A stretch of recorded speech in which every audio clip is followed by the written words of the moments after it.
Bonjour à toutes et à tous, bienvenue dans votre hebdo. Ce que l'on retient de l'actualité cette semaine, d'abord l'explosion du prix du carburant. Le prix du litre à la pompe augmente rapidement depuis plusieurs jours, atteignant parfois 2 euros du litre dans certaines stations. Une hausse qui s'explique en partie par l'augmentation du prix du baril de pétrole en raison de la guerre en Ukraine. Pour les particuliers comme les entreprises, la situation financière devient donc difficile à gérer. Reportage réalisé par Pierre Dalicieux et Alexandre Debray. D'habitude, je suis à 75 euros il y a 3-4 mois. Donc presque 100 euros le plein, ouais, ça devient chaud. Un constat partagé ce matin par tout le monde ici. Le cap des 2 euros le litre a été franchi. 2,02 pour le sans-plomb et même 2,05 pour le gasoil. Le diesel coûte donc plus cher et les automobilistes sont amers. Il est vrai que j'en mets moins que j'en ai mis parce que c'est devenu un prix... C'est devenu de l'or. Alors j'avais pas tout à fait le plein, il me restait quand même 2 barres et je suis quand même déjà rendue à 56 euros. Donc d'habitude je faisais mon plein pour même pas 40 euros. Je suis plutôt solidaire des gens qui roulent beaucoup et qui ont besoin de rouler pour leur boulot. Donc je trouve que c'est trop cher, oui. Et le pouvoir d'achat, du coup, il s'en prend un gros coup. Pour l'heure, aucune certitude sur l'évolution de cette hausse vertigineuse des prix à la pompe. Alors en attendant, on cherche à s'organiser. On roule plus en mode éco, on évite les trajets qui ne sont pas indispensables, on va au plus court. On utilise plus le vélo, les transports en commun. On se limite, on essaie de limiter les trajets aussi. Donc, en fin de compte, ce que je vois, c'est que c'est toujours le petit français qui se serre la ceinture. Côté professionnel aussi, la situation devient critique. Cette société d'ambulance n'a jamais connu une telle hausse en si peu de temps. Le gérant est très inquiet pour l'avenir. Ça nous oblige aujourd'hui à préparer des stratégies sur notre trésorerie, puisque demain on a beaucoup de questions sur notre capacité à pouvoir encore faire sortir les véhicules. Ça c'est un premier fait, donc d'assurer nos missions premières d'accompagnement des patients. Et puis la deuxième chose, c'est aussi l'accès pour nos salariés à leur emploi, puisqu'ils ont besoin de gasoil pour venir au travail. Et aujourd'hui, chez nous, la moyenne de déplacement est autour de 20 km pour chaque salarié. Donc demain, il va falloir qu'on ait la capacité à faire venir nos équipes jusqu'à leur lieu d'embauche. Si la situation s'empire, de nombreuses entreprises vont devoir faire des choix dans les prochaines semaines pour tout simplement éviter le dépôt de bilan. Autre actualité importante à retenir cette semaine, la fin du protocole sanitaire en entreprise à partir du 14 mars. Le port du masque ne sera donc plus obligatoire en intérieur. La ministre du Travail, Elisabeth Borne, indique qu'il faudra tout de même continuer d'appliquer les règles d'hygiène. Un masque qui tombera également dans les écoles et les lieux publics. Le pass vaccinal sera lui aussi levé dans tous les lieux où il est actuellement exigé. Ouvrons maintenant un chapitre dédié à l'Ukraine. Dimanche dernier, des premiers réfugiés ukrainiens sont arrivés en Vendée, à Saint-Gilles-Croix-de-Vie. Ils sont donc 40, partis de Lviv, à l'ouest de l'Ukraine.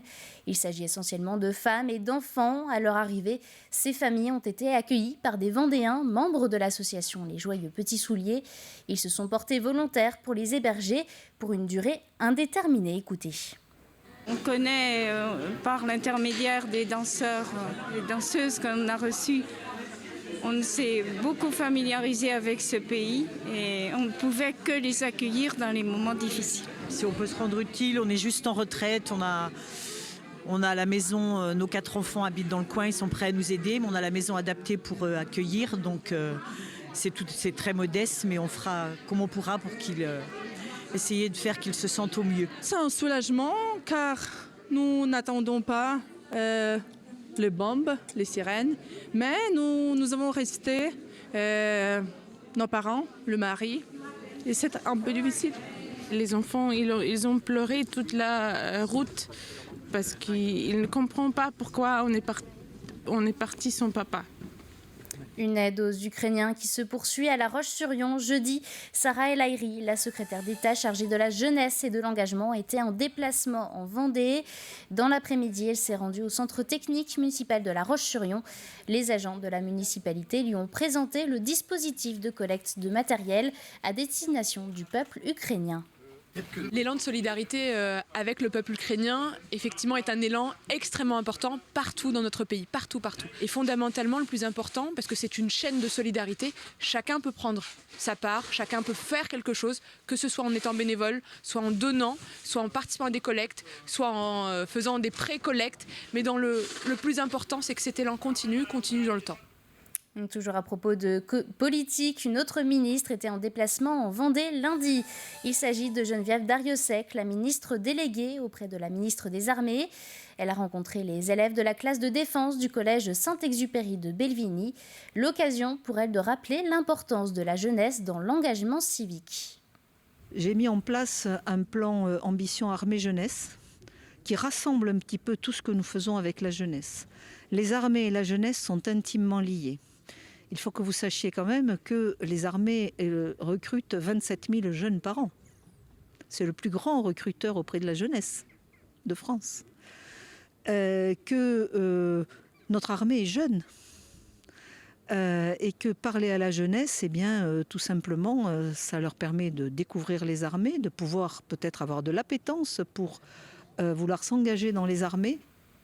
Changeons maintenant de décor pour nous rendre dans les caves du vignoble Épiard à Saint-Philbert-de-Bouenne. Comme vous le savez, la semaine dernière se tenait le Salon international de l'agriculture à Paris, salon pendant lequel le vignoble vendéen a été distingué.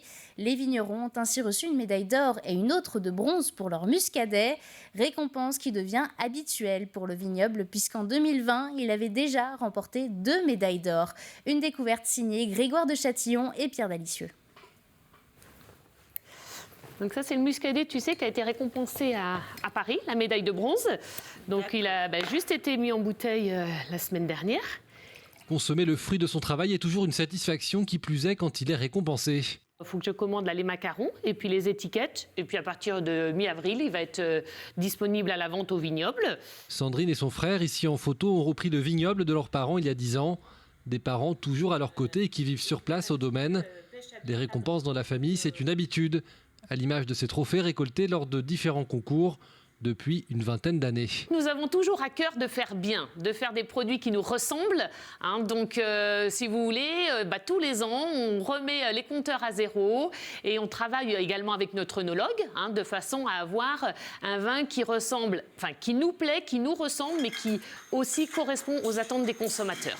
Parce que finalement, il faut aussi savoir que ça a évolué. Les gens aiment maintenant des vins avec du fruit, de la maturité, très peu de sucre et plutôt de la bonne teneur en bouche. Les gens consomment moins mais veulent consommer bon. Situé à Saint-Philbert-de-Bouenne, à 2 pas de la frontière avec la Loire-Atlantique, le vignoble Épiard s'étend sur 38 hectares. Le muscadet ici, c'est le fer de lance du domaine.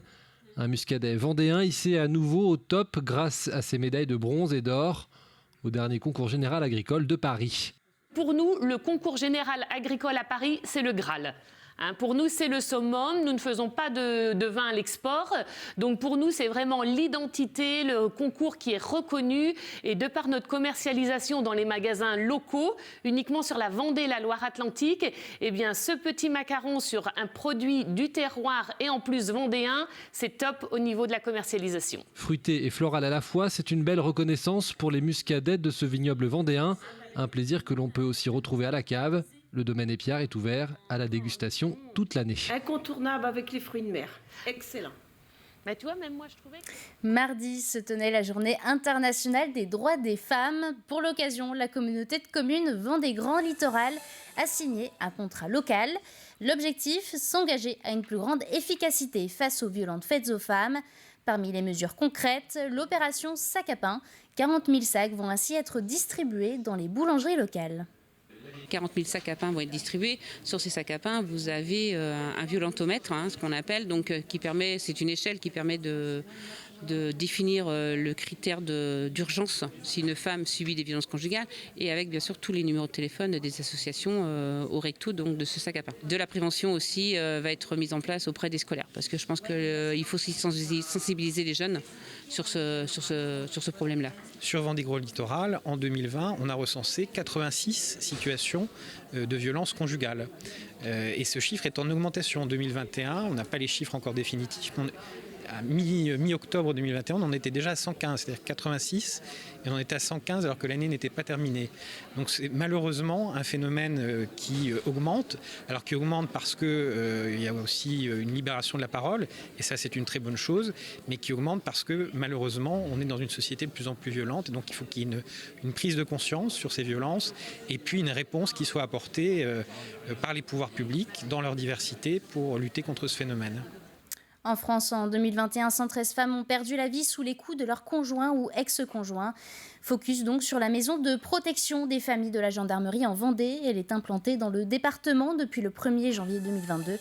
Un point de situation était ainsi organisé mercredi pour comprendre le fonctionnement de cette nouvelle unité et expliquer son rôle dans le traitement des situations de violence intrafamiliales. Et puis l'actualité, c'est aussi cette manifestation mercredi dans les rues de la Roche-sur-Yon, entre la place Napoléon et la préfecture de la Vendée. Une centaine de lycéens se sont mobilisés pour venir soutenir une camarade de classe sénégalaise menacée d'expulsion ainsi que d'être excisée dans son pays. Cette semaine se tenait la session du conseil départemental de la Vendée. Il s'est terminé aujourd'hui. Les élus ont donc eu 2 jours pour flécher le budget 2022. Parmi les investissements votés, des subventions pour soutenir l'association Vendée-Ukraine ou encore des aides pour faire face à la flambée des prix du gaz et des matières premières. Écoutez Alain Leboeuf, président du conseil départemental de la Vendée. C'est 875 millions d'euros en direction des Vendéens, une grosse partie en fonctionnement pour les solidarités. Il faut que nous continuions à soutenir en particulier nos personnes âgées, nos personnes en situation de handicap. Et puis un gros budget sur le soutien aux communes. C'est plus de 56 millions que nous sommes en train de flécher pour que nos communes continuent à animer leur territoire, à investir, que ce soit dans le sport, que ce soit dans la culture, que ce soit dans la jeunesse ou les réorganisations des centres-bourgs en particulier. Un peu de sport pour terminer. À 6 mois du départ de la Golden Globe Race, le 4 septembre prochain, les organisateurs de la course ont dévoilé cette semaine au Sables d'Olonne le plateau de cette édition 2022. 23 skippers de 13 nationalités différentes se sont engagés pour ce tour du monde à la voile en solitaire, sans escale, sans assistance et sans aide électronique. Nous sommes allés voir comment se préparent les skippers à cette aventure. On l'appelle la grand-mère du Vendée Globe. Le Golden Globe Race, c'est 23 skippers qui s'élanceront pour un tour du monde en solitaire sans escale et sans assistance électronique. Une course au large qui réunit près de 13 nationalités différentes. Simon Cowen vient du Royaume-Uni. À 60 ans passés, il s'élance pour la première fois dans cette course un peu folle. Effectivement, c'est le rêve d'enfance. Quand j'étais jeune, à 7-8 ans, c'était à l'époque du premier Golden Globe Race, il y a 50 et quelques ans. Et c'est ça qui m'a attiré à la voile au début. J'attends de pouvoir finir, boucler le monde. Ça, c'est la première chose. C'est pas pour gagner. Bon, ce serait très bien de bien faire, mais absolument, il faut réussir à faire le tour. Pour ce tour du monde, les skippers n'ont pas le droit aux outils de navigation modernes. Interdit donc le GPS, il faut compter sur le sextant et les cartes marines. Pour le skipper, le plus gros travail a été de préparer son bateau. La préparation, c'est d'abord la préparation de bateau. Il faut qu'il soit assez costaud. Par exemple, ici, d'origine, tout ça, c'était très faible. Et c'est ça et ça, de chaque côté, qui tient le mât. Bon, c'était pas suffisamment solide, on a tout enlevé, renforcé. Mais il n'est pas le seul à faire cette aventure pour la première fois. Parmi les 2 Français participants, Damien Guilloux, sponsorisé par PRB. Le bateau du Breton est aujourd'hui prêt techniquement. Il ne reste plus qu'à se préparer mentalement et physiquement. Moi, je suis issu d'une génération GPS. Je ne savais pas naviguer au sextant, j'ai appris à le faire et je dois continuer à m'entraîner. Mais à ma grande surprise, c'est pas si compliqué que ça. Il faut le faire pour s'en rendre compte. Mais quand on ne connaît pas, c'est vrai que ça peut paraître effrayant parce que c'est plein de calculs, plein de choses, on ne connaît pas, mais finalement ça va. Et sinon, c'est la navigation entre moi et le bateau et la préparation qui reste générale. Les 23 skippers s'élanceront le 4 septembre prochain au Sables d'Olonne. En attendant, un village ouvrira ses portes au public 2 semaines avant pour encourager les navigateurs. C'est la fin de cet hebdo. Merci à tous de l'avoir suivi. Prochain point sur l'actualité lundi pour la matinale de 7 à 9h. Bonne fin de semaine à tous.